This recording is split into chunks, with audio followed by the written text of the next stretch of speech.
Press on the impellers piece by piece, making certain they are facing the correct direction.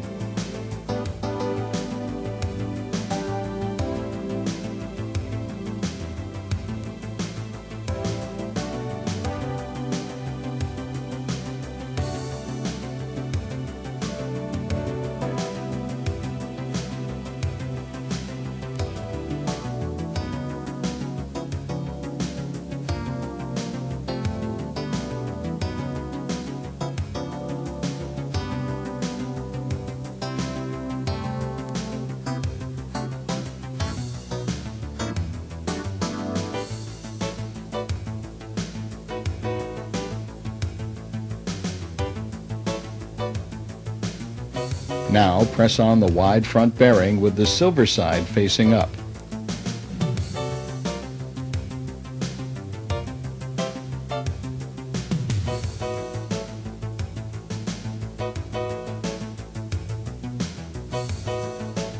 Slide the turbine assembly off insert 6 and reinstall the push-button chuck.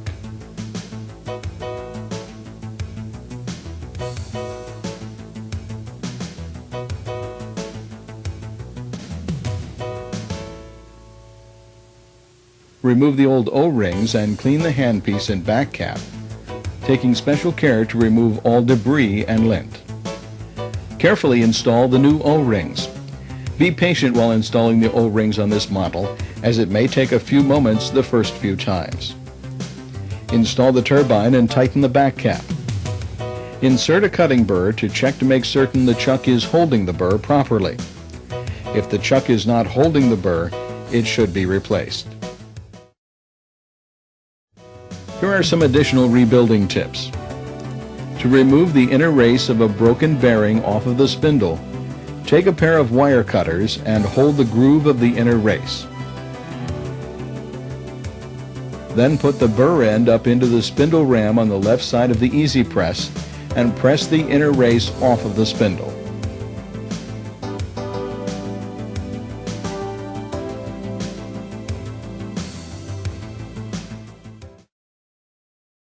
If the bearings or impeller are riding loosely on the spindle, use Easy-Tight to hold them on.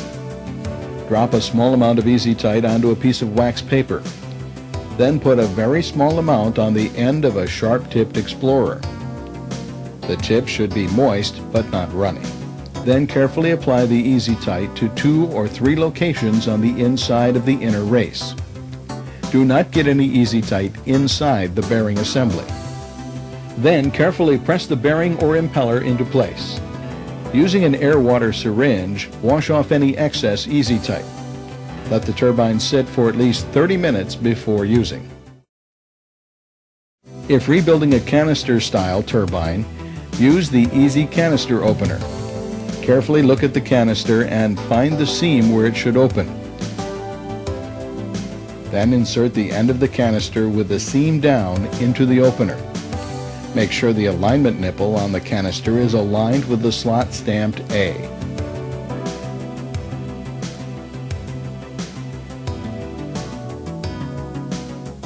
Using the provided Allen wrench, tighten the side of the canister wrench being used. Then simply put the assembly under the spindle ram on the left side of the press and press open the canister.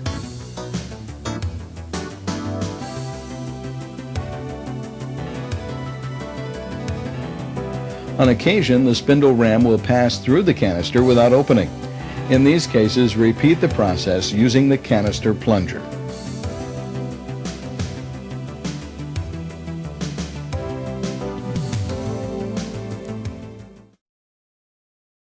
Here are some more handpiece rebuilding and maintenance tips. Use a quality lubricant, preferably not aerosol cans. SCORE recommends and offers phase change and Minipure lubricants. Clean or lubricate handpieces before sterilization and relubricate after sterilization. Use a quality autoclave and make sure the temperature is not above 275 degrees Fahrenheit. Put handpieces on the top shelf or make certain the head of the handpiece is not near the heating element. SCORE does not recommend chemclaves to sterilized handpieces. Do not operate handpieces above the manufacturer's recommended air pressure. Normally, this is between 30 and 35 psi. Keep turbines, air lines, and filters clean. Use extreme caution when handling and loading bearings. It is not necessary to use a lot of force when pressing on new bearings.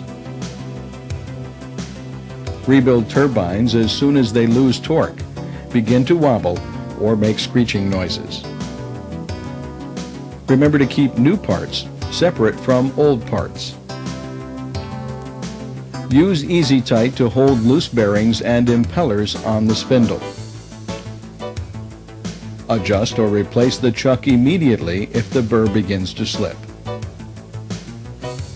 And remember to always follow the instruction sheet step by step and call for tech support immediately if there are any